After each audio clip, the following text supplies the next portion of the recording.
Pemirsa, dataran tinggi Gayo Takengon, Aceh Tengah tidak hanya memiliki panorama dan keindahan alam yang begitu indah untuk dikunjungi, tak kecuali untuk olahraga otomotif ekstrim juga begitu menarik, di mana sejumlah off-roader dari berbagai daerah berkumpul di Gayo dalam tajuk HUT Lalu Lintas ke-64 untuk sosialisasi keselamatan berkendara.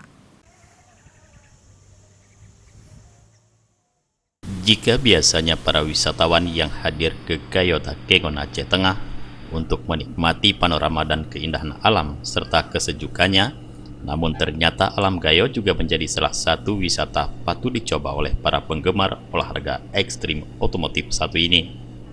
Puluhan peserta off-roader dari berbagai daerah di Aceh melakukan kegiatan yang penuh adrenalin ini di kawasan Danau Lutawar, Takengon dalam rangka memeriahkan HUT Lantas ke-64 tahun bertajuk Jumpa Tengah se-Aceh dalam mengkampanyekan keselamatan berkendaraan bagi warga Aceh. Kegiatan yang diikuti oleh para pecinta otomotif dari berbagai kalangan ini begitu meriah, di mana terlihat para peserta mengendarai mobil kesayangannya melewati perbukitan Gunung Gayo, hutan belantara hingga finish di pinggir Danau Lutawar yang merupakan ikon wisata Takengon. Kegiatan off-road Jumpa Tengah ini merupakan sejumlah rangkaian yang dilakukan untuk memeriahkan HUT Lantas ke-64 tahun, di mana melalui kegiatan ini diharapkan menjadi salah satu wadah sosialisasi keselamatan berkendaraan serta ikut membantu promosi wisata di daerah, juga tentunya bagi para seluruh peserta off-road. Wadir Lantas Polda Aceh yang ikut langsung untuk menjadi peserta off-road ini menyampaikan bahwa pihaknya telah melakukan berbagai kegiatan, tentunya bakti sosial serta berbagai kegiatan lain yang bersentuhan langsung dengan masyarakat serta zikir bersama sebagai wujud syukur.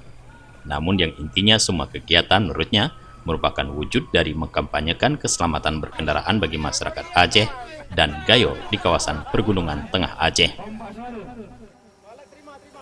Kegiatan off-road ini hanya kegiatan tambahan. Kebetulan kami ini pelaksananya dari IOF dan IOS Chapter Aceh, yang mana ini adalah kegiatan tambahan yang sifatnya untuk menghibur.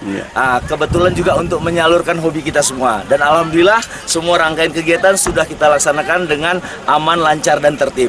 Alhamdulillah. Terima kasih. Untuk wisata Pak gimana Pak? Kalau untuk wisata kami harap dengan adanya kegiatan-kegiatan seperti ini dilaksanakan di Aceh Tengah, khususnya di sekitar Danau Lutawar, ini dapat mendongkrak, dapat menjadi faktor pengungkit untuk mempromosikan wisata di Aceh Tengah. Dari Aceh Tengah, Tim Liputan Aceh TV melaporkan.